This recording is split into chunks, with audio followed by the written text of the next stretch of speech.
നിരക്കിലും എല്ലാം പ്രതിഫലിച്ചു.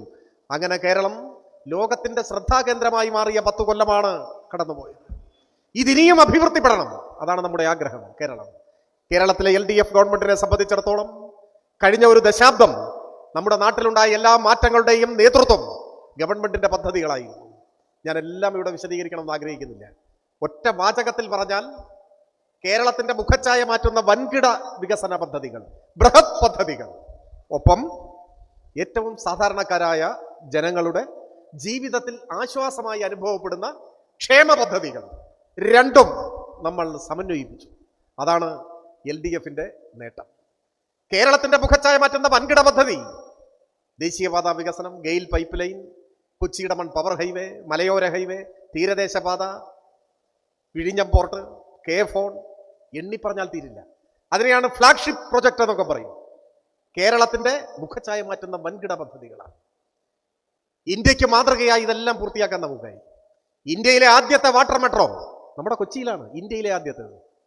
കേന്ദ്രമന്ത്രിമാരും മറ്റും വന്നത് കണ്ടിട്ട് ഇപ്പോൾ കഴിഞ്ഞ മാസം പുറത്തു വന്നൊരു വാർത്ത, വാട്ടർ മെട്രോ, കൊച്ചി വാട്ടർ മെട്രോയുടെ മാതൃകയിൽ ഇന്ത്യയിലെ 20 വൻ നഗരങ്ങളിൽ ജലമെട്രോ ആരംഭിക്കാൻ കേന്ദ്ര സർക്കാർ ആലോചിക്കുന്നു എന്നാണ്. കേന്ദ്ര സർക്കാർ ആലോചിക്കുകയാണ്, നമ്മൾ പ്രാവർത്തികമാക്കി. നമ്മളെ കണ്ടാണ് രാജ്യത്തിന്റെ പല ഭാഗങ്ങളിലും വികസനം ഇപ്പോൾ ആസൂത്രണം ചെയ്തുകൊണ്ടിരിക്കുന്നത്. ഇന്ത്യയിലെ ആദ്യത്തെ ഡിജിറ്റൽ യൂണിവേഴ്സിറ്റി തിരുവനന്തപുരത്ത്, കൊൽക്കത്തയിലോ മുംബൈയിലോ ഡൽഹിയിലോ അല്ല, തിരുവനന്തപുരത്ത്. ഇന്ത്യയിലെ ആദ്യത്തെ ടെക്നോ പാർക്ക് തിരുവനന്തപുരത്താണ്. LDF ഗവൺമെന്റ് അധികാരത്തിലിരിക്കുമ്പോൾ സഖാവ് നായനാർ മുഖ്യമന്ത്രി ആയിരുന്നപ്പോൾ അന്നൊരിക്കൽ അദ്ദേഹം അമേരിക്ക സന്ദർശിച്ചു. അമേരിക്കയിലെ സിലിക്കൺ വാലി കണ്ടപ്പോഴാണ് സഖാവ് നായനാർ ഇതിന്റെ മാതൃകയിൽ ഒന്ന് എന്തുകൊണ്ട് നമുക്ക് കേരളത്തിൽ ആരംഭിച്ചു കൂടാ എന്ന് ചിന്തിച്ചത്. അതിന്റെ തുടർച്ചയിലാണ് തിരുവനന്തപുരം ടെക്നോ പാർക്ക് യാഥാർത്ഥ്യമായത്. ഇപ്പൊ എന്താ ടെക്നോ പാർക്കിന്റെ സ്ഥിതി? 500ഓളം കമ്പനികൾ, 500ഓളം, 1 ലക്ഷത്തോളം ജീവനക്കാർ, 1 ലക്ഷത്തോളം മലയാളികൾ, ഇതര സംസ്ഥാനക്കാർ ഒക്കെ ജോലി ചെയ്യുന്ന ഇന്ത്യയിലെ IT വ്യവസായത്തിന്റെ തലസ്ഥാനമായി തിരുവനന്തപുരം ടെക്നോ പാർക്ക് മാറി. ആ തിരുവനന്തപുരത്താണ് ഇന്ത്യയിലെ ആദ്യത്തെ ഡിജിറ്റൽ യൂണിവേഴ്സിറ്റി. ഇപ്പോൾ ശ്രീനാരായണ ഗുരുവിന്റെ സ്മാരകം എന്ന പോലെ കേരളത്തിലെ ആദ്യത്തെ ഓപ്പൺ യൂണിവേഴ്സിറ്റി കൊല്ലത്ത് യാഥാർത്ഥ്യമായി. മഹാവ്യാധി പടർന്നു പിടിച്ച നാളുകളിൽ നമ്മുടെ അനുഭവങ്ങളിൽ നിന്ന് നാം പഠിച്ച പാഠമാണ്, ഇനി ഭാവിയിൽ ഏതെങ്കിലും ഒരു വ്യാധി പടർന്നു പിടിച്ചാൽ അത് ഏത് വൈറസാണ് ആ രോഗം ഉണ്ടാക്കുന്നത്, ആ വൈറസിനെ തിരിച്ചറിയാൻ, രോഗാണുവിനെ തിരിച്ചറിയാൻ, അതിനെ അമർച്ച ചെയ്യുന്നതിനുള്ള ഔഷധം എങ്ങനെ വികസിപ്പിക്കണമെന്ന് ആലോചിക്കാനൊക്കെ ഒരു വൈറോളജി ഇൻസ്റ്റിറ്റ്യൂട്ട് നമുക്കില്ല. ആ അനുഭവത്തിൽ നിന്ന് പാഠം ഉൾക്കൊണ്ട് ഇപ്പോഴിതാ കേരളത്തിലെ ആദ്യത്തെ അഡ്വാൻസ്ഡ് വൈറോളജി ഇൻസ്റ്റിറ്റ്യൂട്ട് തിരുവനന്തപുരത്ത് പ്രവർത്തനക്ഷമമായി. ഇങ്ങനെയാണ് അനുഭവങ്ങളിൽ നിന്ന് പാഠം ഉൾക്കൊണ്ട് നമ്മൾ പോകുന്നു. ഇന്റർനെറ്റ് അസമത്വം ഇല്ലാതാക്കുന്ന ഫോൺ ലോകത്തിലാദ്യമാണ്. ഇപ്പൊ ഇന്റർനെറ്റ് ഉപയോഗിക്കാത്ത ആരെങ്കിലും ഉണ്ടോ ഈ കൂട്ടത്തിൽ? എല്ലാവരുടെയും മൊബൈലിൽ ഡേറ്റ ഉണ്ടാവും. വാട്സാപ്പ് ഇല്ലാത്ത ആരെങ്കിലും ഉണ്ടോ?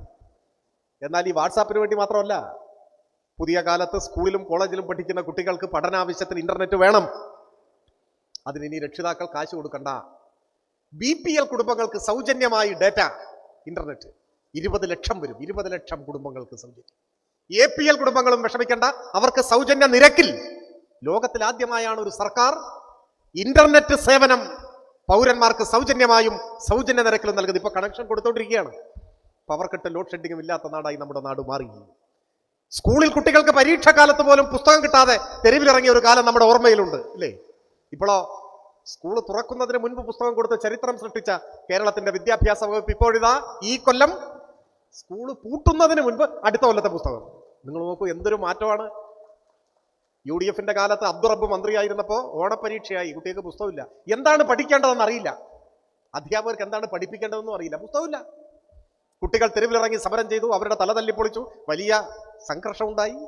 പത്രക്കാർ അന്നത്തെ മന്ത്രി അബ്ദുറബ്ബിനോട് ചോദിച്ചു, ഓണപരീക്ഷയായിട്ട് പാഠപുസ്തകം കൊടുക്കാത്തത് എന്താണ്? അബ്ദുറബ്ബ് പറഞ്ഞ മറുപടി ഇപ്പോഴും എൻ്റെ മനസ്സിലുണ്ട്. നിങ്ങൾ ഓർക്കുന്നുണ്ടോ? എന്താ പറഞ്ഞത്? ഒരു വഷളൻ ചിരിച്ചിട്ട് പറഞ്ഞു, ഓണം നേരത്തെ വന്നു, അതുകൊണ്ട് കുഴപ്പമായി പോയി എന്നാണ്. ഓണം നേരത്തെ വന്നു എന്നാണ്. ഓണം ഉണ്ടായ കാലം മുതൽ ഓണം ചിങ്ങത്തിലല്ലേ? കർക്കടകത്തിൽ ഓണം എന്തെങ്കിലും വന്നിട്ടുണ്ടോ? അബ്ദുറബ്ബിന് എന്ത് ഓണം, എന്ത് പരീക്ഷ, എന്ത് പുസ്തകം? ഇതായിരുന്നു കേരളത്തിന്റെ വിദ്യാഭ്യാസ രംഗം. അവിടെ നിന്ന് എങ്ങോട്ട് മാറി? സ്കൂൾ തുറക്കുന്നതിന് മുൻപ് പുസ്തകം കൊടുക്കാൻ തുടങ്ങി. ഇപ്പോ സ്കൂൾ പൂട്ടുന്നതിന് മുൻപ് അടുത്ത കൊല്ലത്തെ പുസ്തകം കൊടുക്കാൻ തുടങ്ങി. ഇങ്ങനെയാണ് LDF കേരളത്തെ മാറ്റിയിട്ടുള്ളത്. ഇങ്ങനെ എല്ലാ രംഗങ്ങളിലും വന്ന മാറ്റം. ഇതിന്റെ അനുപൂരകമായി 5 ലക്ഷം കുടുംബങ്ങൾക്ക് ലൈഫ് പദ്ധതിയിൽ വീട് വെച്ചു കൊടുത്തു. ഒരു കുടുംബത്തിൽ ഒരു 4 പേരുണ്ടെന്ന് കണക്കാക്കിയാൽ 20 ലക്ഷം മനുഷ്യർ. 20 ലക്ഷം മനുഷ്യർക്ക് സ്വന്തം വീട് എന്ന സ്വപ്നം സഫലമായി.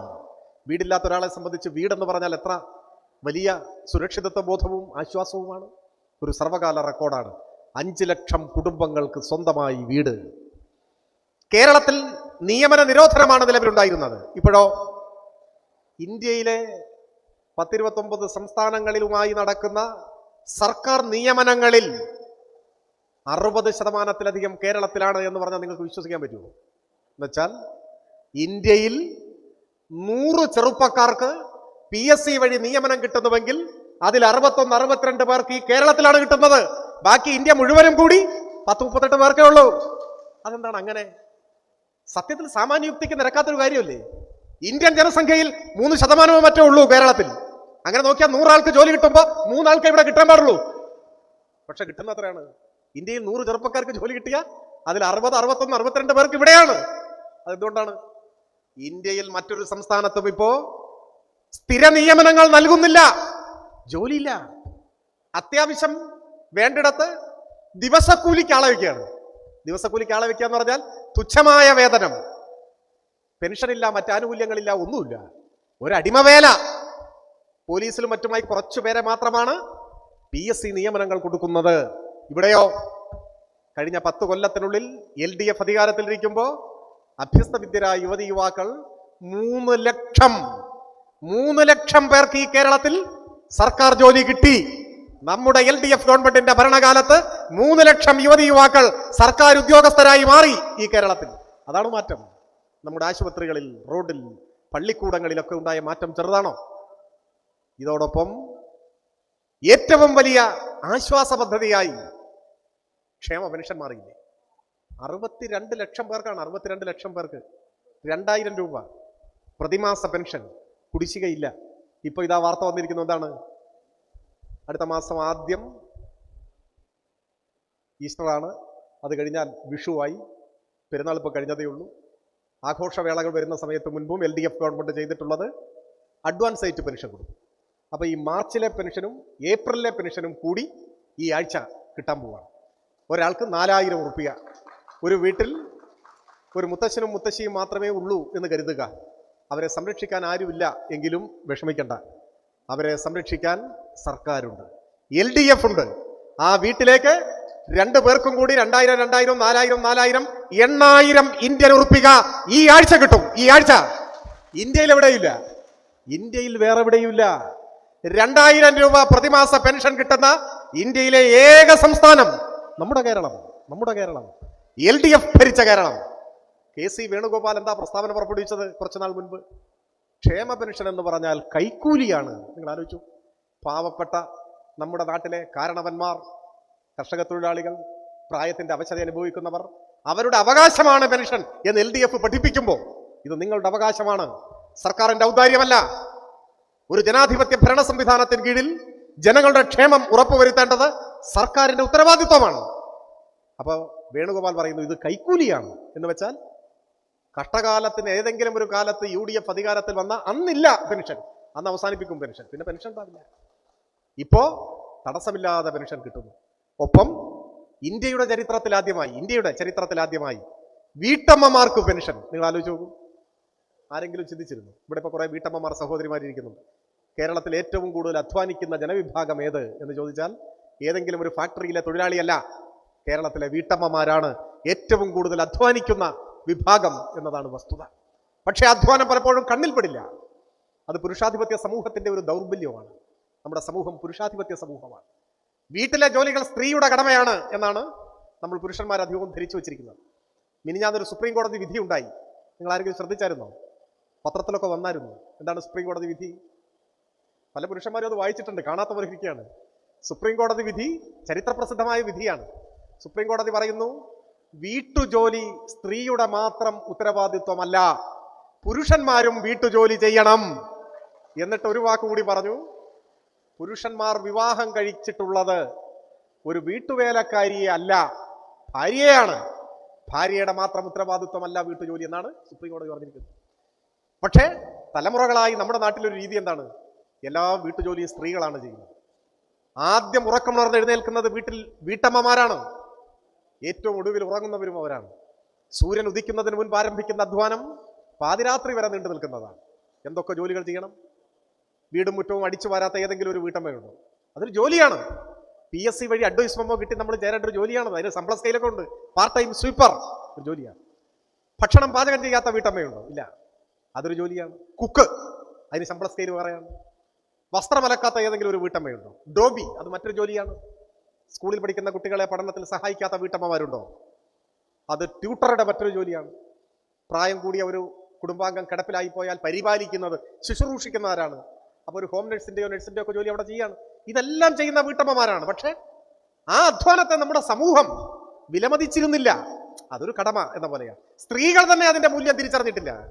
ഇപ്പൊ ചില വീട്ടമ്മമാരെയൊക്കെ പരിചയപ്പെടുമ്പോൾ എന്ത് ചെയ്യുന്നു എന്ന് ചോദിച്ചാൽ പറയും, ഓ ജോലിയൊന്നുമില്ല സഖാവേ, വീട്ടമ്മയാണ്, ഹൗസ് വൈഫാണ് എന്ന് പറയും. ഇല്ലേ, അങ്ങനെയാ പറയുക. ഹൗസ് വൈഫിന്റെ മലയാളമാണ് വീട്ടമ്മ. എന്നാൽ ഉദ്ദേശിക്കുന്നത് എന്താണ്? സർക്കാർ ശമ്പളം കിട്ടുന്ന അല്ലെങ്കിൽ കൂലി കിട്ടുന്ന ജോലിയൊന്നുമില്ല എന്നാണ് ഉദ്ദേശിക്കുന്നത്. പക്ഷെ അത് പുരുഷന്മാർക്ക് ബാധകമല്ല. സർക്കാർ ജോലി ഇല്ലാത്ത ഏതെങ്കിലും ഒരു പുരുഷനെ പരിചയപ്പെടുമ്പോൾ പറയൂ, എന്ത് ചെയ്യുന്നു എന്ന് ചോദിച്ചാൽ, ജോലിയൊന്നുമില്ല, ഞാനൊരു ഹൗസ് ഹസ്ബൻഡാണ് എന്ന് പറയൂ ആരെങ്കിലും? ഇല്ല, അങ്ങനെ ഒരു വാക്കില്ല. കേരളത്തിൽ വീട്ടമ്മ മാത്രമേ ഉള്ളൂ, വീട്ടച്ഛനില്ല. വീട്ടച്ഛൻ ആരെങ്കിലും പറയുന്നത് നിങ്ങൾ കേട്ടിട്ടുണ്ടോ? ഇല്ല. അത് പുരുഷാധിപത്യ സമൂഹത്തിന്റെ ഒരു അധികാര പ്രയോഗം ഭാഷയിൽ വരുന്നതാണ്. എന്തോ ആവട്ടെ, അത് വേറൊരു വിഷയമാണ്. ഞാനിപ്പോൾ അതിലേക്ക് പോകുന്നില്ല. പറഞ്ഞു വന്നത്, തലമുറകളായി പതിറ്റാണ്ടുകളായി കേരളത്തിലെ വീടുകൾ നിലനിർത്തുന്നത് വീട്ടമ്മമാരാണ്. അവരുടെ അധ്വാനമാണ്. ചരിത്രത്തിൽ ആദ്യമായി ഇടതുപക്ഷ ജനാധിപത്യ മുന്നണിയുടെ ഗവൺമെന്റ് കേരളത്തിലെ വീട്ടമ്മമാരുടെ അധ്വാനത്തെ വിലമതിക്കുന്നു, അംഗീകരിക്കുന്നു, ആദരിക്കുന്നു. അവർക്ക് പ്രതിമാസം സർക്കാർ ഖജനാവിൽ നിന്നും ഒരു പാരിതോഷികം, പെൻഷൻ കൊടുക്കണം എന്ന് തീരുമാനിക്കുന്നു. അതിപ്പോ കൊടുത്തു തുടങ്ങി. ഇന്ത്യയിൽ ആദ്യമായിട്ട് വീട്ടമ്മമാരുടെ പെൻഷൻ ഇപ്പോഴും അപേക്ഷിക്കാം. അപേക്ഷിച്ചതിനനുസരിച്ച് ഇപ്പോ അക്കൗണ്ടിൽ പണം എത്തി. നമ്മുടെ പ്രിയങ്കരനായ സ്ഥാനാർത്ഥി പ്രിയപ്പെട്ട സെബാസ്റ്റ്യൻ കുളത്തുങ്കൽ നിങ്ങളുടെ എല്ലാം ആശീർവാദങ്ങൾ ഏറ്റുവാങ്ങി നമ്മുടെ ഈ ഹാളിലേക്ക് വന്നുകൊണ്ടിരിക്കുകയാണ്. നിങ്ങൾക്കെല്ലാവർക്കും വേണ്ടി പ്രിയങ്കരനായ സ്ഥാനാർത്ഥിയെ സ്നേഹാദരങ്ങളോടെ ഞാൻ സ്വാഗതം ചെയ്യുന്നു. ഞാൻ സൂചിപ്പിച്ചത്, അങ്ങനെ രാജ്യത്താദ്യമായി വീട്ടമ്മമാരുടെ പെൻഷൻ എന്ന ചരിത്രപ്രസിദ്ധമായ പരിഷ്കാരം ആരംഭിച്ചിരിക്കുകയാണ്. ഇപ്പൊ അക്കൗണ്ടിൽ കാശ് എത്തി. കഴിഞ്ഞ മാസത്തെ ഇനിയും അപേക്ഷിക്കാം. 35 വയസ്സായ ഏതൊരു വീട്ടമ്മയ്ക്കും ഈ സ്ത്രീ സുരക്ഷാ പദ്ധതിയിൽ അംഗമാകാൻ അപേക്ഷിക്കാം. അതിന്റെ കൂടെയാണ് അഭ്യസ്തവിദ്യരായ യുവതി യുവാക്കൾക്ക് പ്രതിമാസം സ്റ്റൈപ്പൻഡ്, അതും ഇന്ത്യയിൽ ആദ്യമായി ഇവിടെ ആരംഭിച്ചു. ഇതെല്ലാം കേരളത്തെ സംബന്ധിച്ചിടത്തോളം പുതിയ ഒരു സുവർണകാലത്തേക്ക് കേരളത്തെ ആനയിക്കുന്ന മഹാപരിഷ്കാരങ്ങളായി വിലയിരുത്തപ്പെടുകയാണ്. ഞാൻ കൂടുതൽ ദീർഘമായി സംസാരിക്കണമെന്ന് ആഗ്രഹിക്കുന്നില്ല. ഒടുവിലായി എനിക്ക് നിങ്ങളോട് അഭ്യർത്ഥിക്കാനുള്ളത്, നമ്മളെ സംബന്ധിച്ചിടത്തോളം കേരളത്തിൽ ഈ 10 കൊല്ലം കൊണ്ടുണ്ടായ ഏറ്റവും വലിയ നേട്ടം എന്താണ് എന്ന് ചോദിച്ചാൽ, ഓരോ വിഭാഗത്തിലും പെട്ടവർക്ക് ഓരോ മറുപടി പറയാനുണ്ടാവും. അതിനൊരു ഒറ്റ ഉത്തരമല്ല ഉള്ളത്. ഇപ്പൊ വീട്ടമ്മമാരോട് ചോദിച്ചാൽ ഈ പറഞ്ഞ പോലെ പെൻഷൻ, ചെറുപ്പക്കാർക്കാണെങ്കിൽ സ്റ്റൈപ്പൻഡ്, കുട്ടികൾക്കാണെങ്കിൽ പാഠപുസ്തകം സമയത്തിന് കിട്ടുന്നത്, കേരളത്തിൽ എല്ലാവരെയും ബാധിക്കുന്ന പവർ കട്ട് ഇല്ലാതായത്, റോഡുകൾ നന്നായത്, ആശുപത്രി നന്നായത്, സ്കൂൾ നന്നായത് ഒക്കെ, ക്ഷേമ പെൻഷൻ കുടിശ്ശികയില്ലാതെ കൊടുത്തതൊക്കെ പറയാൻ കഴിയും. എന്നാൽ ഇതുപോലെ നാം ഓർത്തിരിക്കേണ്ട ഏറ്റവും പ്രധാനപ്പെട്ട ഒരു പ്രത്യേകത, സമാധാനപരമായി ജീവിക്കാൻ കഴിയുന്ന ഒരു നാടായി കേരളം മാറി എന്നതാണ്. സമാധാനമായി ജീവിക്കാൻ. അപ്പൊ ഇതിനെന്താണ് ഇത്ര വലിയ പ്രത്യേകത എന്ന് പറഞ്ഞാൽ, ഇന്ത്യയിൽ മറ്റെവിടെയും കേരളത്തിലേതുപോലെ സമാധാനപരമായ ഒരു സാഹചര്യം ഇപ്പോൾ ഇല്ല. ഓരോ സംസ്ഥാനങ്ങളിൽ നിന്നും പുറത്തു വരുന്ന വാർത്തകൾ എത്രമാത്രം വേദനാജനകമായിട്ടുള്ള വാർത്തകളാണ്, നിസ്സാരമല്ല. ഇപ്പോ എത്ര നിരപരാധികളായ മനുഷ്യരാണ് രാജ്യത്തിന്റെ പല ഭാഗങ്ങളിലും കൊല്ലപ്പെടുന്നത്. ജാതിയുടെ പേരിൽ, മതത്തിന്റെ പേരിൽ, വിശ്വാസത്തിന്റെ പേരിൽ, കഴിക്കുന്ന ഭക്ഷണത്തിന്റെ പേരിൽ പോലും മനുഷ്യർ കൊല്ലപ്പെടുന്നു. പശുവിന്റെ പേരിൽ മനുഷ്യനെ കൊല്ലുന്നു. നിങ്ങൾ കരുതുന്നത് ഉത്തരേന്ത്യയിലല്ലേ? ഉത്തരേന്ത്യയിൽ മാത്രമല്ല, ഈ അതിർത്തി കടന്ന് കേരളത്തിലേക്ക് വരാൻ വെമ്പി നിൽക്കുന്നു. അതിർത്തി വരെ എത്തി. കർണാടകയിൽ വെച്ചാണ് മംഗലാപുരത്ത് മലയാളിയായ ഒരു സഹോദരൻ അഷ്റഫിനെ ഏതാനും മാസങ്ങൾക്ക് മുൻപ് മൃഗീയമായി പട്ടാപ്പകൽ അടിച്ചു പോകുക. എത്ര സംഭവങ്ങൾ! കേരളം മാത്രം സമാധാനത്തിന്റെ ഒരു തുരുത്തായി നിൽക്കുന്നു.